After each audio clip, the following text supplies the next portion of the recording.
right? So I'm going to set the filter. I want it to be non-owner occupied, meaning it's actually owned by a landlord who doesn't live at the property.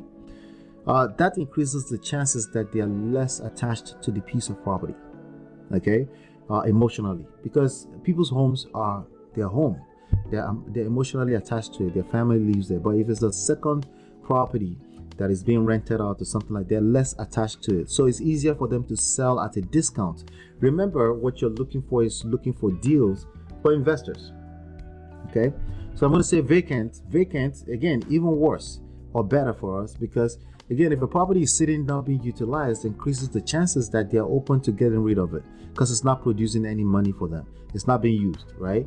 So now I'm going to go under this segment just to illustrate what I was talking about. I have other videos showing you how to use this particular software. Also, if you go under the chat support or the help tab, you'll see how to use it.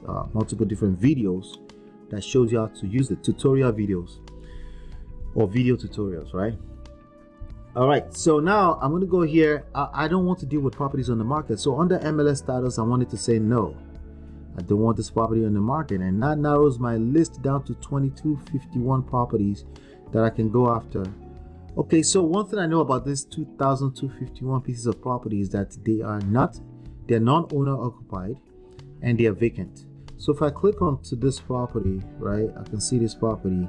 This beautiful piece of property here is vacant and is owned by somebody who doesn't live at the property. How does this software know? Because this software can see here that there is a PO box. So again, when you see this is an exception to that rule, right? When there's a PO box number, right, that doesn't necessarily mean that the property is not owned by the person who lives there, right? It just means they own a PO box. Okay, so a mailing address. So, but if you go under MLS details, it was pulled off the market back in January. So look at this, pulled off the market. So why was it pulled off the market after 94 days? Probably because it didn't sell, right? Could this be a good candidate for you to be able to say, hey, listen, the property was on the market for at $174,000. Even though the property value estimated here, just the estimate, rough estimate, is showing 172, right? Property was also valued at 137 last year, where there are obvious reasons in the market right now why the property is quickly skyrocketed in value across board in the United States. There's low inventory in a lot of places, so this could be the reason why the value of the property increased.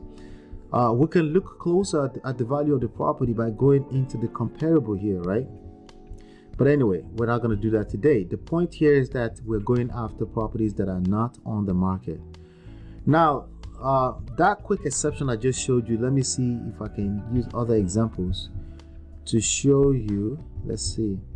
All right, so another thing, I use a lot of filters, by the way, guys. Property characteristics, I like saying residential. I like to say single and multi-family up to 2 family. So that reduces the number of properties on the list significantly, right? So let's look at this property on Cherry Avenue. Okay, this property on Cherry Avenue, we know the address is Cherry Avenue, right? We know that, but right about now, I think this is a good time to make this the property of the day. Why? Because this is the example I'm looking for. This person, I'm not sure how to pronounce that, Kumia Jones and Felicia, right? They own this property, but they live somewhere else. They have another physical address, not a PO box, but another physical address altogether in another town, right? I'm not familiar with that area. Maybe it's the next town over, maybe a little bit further, but it's in Georgia. And this property's address is this, right? We're going to mail a postcard to this address saying we're interested in buying this property. Okay, we're going to send a postcard. All of that can be done inside of this software, right here inside of this software. We can go now. What should we offer on this property, right? How much should we offer? Before I come back to that, let me just make sure that we're still on point here. Yeah, actually, let's finish that. Comparable. If I go under comparable here, I can see that there are some sold comparables based on public record, and because this is a disclosure state, let's find out if if Georgia is a disclosure state, right? We can literally ask Google, is Georgia a disclosure state? Let's see if Google will tell us.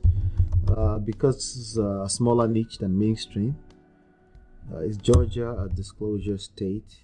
Although Georgia statuses do not require sellers to fill out a disclosure form, Georgia courts have stated that home sellers must inform buyer about any latent or known material.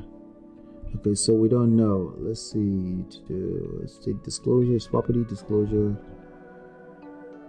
All right, let's disclosure states. Let's just say disclosure states. Let's state. I have a list somewhere, but okay. So is Georgia a full disclosure state? That's what we're trying to find. The full disclosure states are right here. Georgia is one of them. Okay, so they have to kind of disclose. So you could definitely just Google full disclosure state, and you can see the list of disclosure state. They have to disclose how much the property was sold for, and that's why you're not seeing EST in front of this value. This is the actual amount that these properties were sold for. Okay, so if you're paying attention, you know that recently prop streams were not able to pull MLS data of sold properties anymore, right? So that's why we're looking at it this way, right? But we're still able to see sold after a few months when it's recorded in the public data.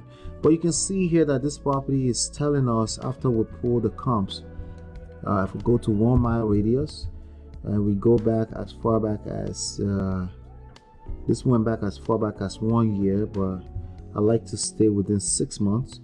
1, 2, 3, 4, 5, 6, and I'm going to put that here. So you can see that this property is worth, so far it's worth about $54,000, but because of the, let's just keep it at that space, because again, low inventory is inflating value right now, so I need to see 6 months of data. If we go here, take out that checkpoint, and I'm going to go and sort this based on square footage. We know that the square footage of the subject property is 936. So I'm looking for properties kind of like around that same range. We know that the subject property has 2 bedrooms and 1 bath.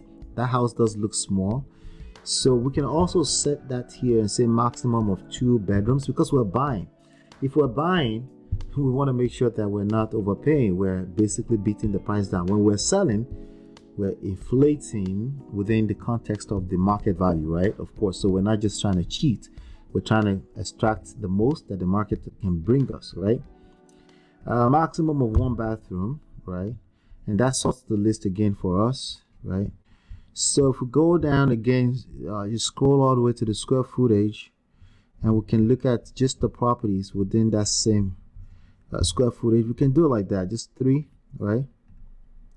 And you can see that this property is worth about $45,000. I'm just estimating. It says 46 here, maybe maximum $50,000, right? If I look at what the maximum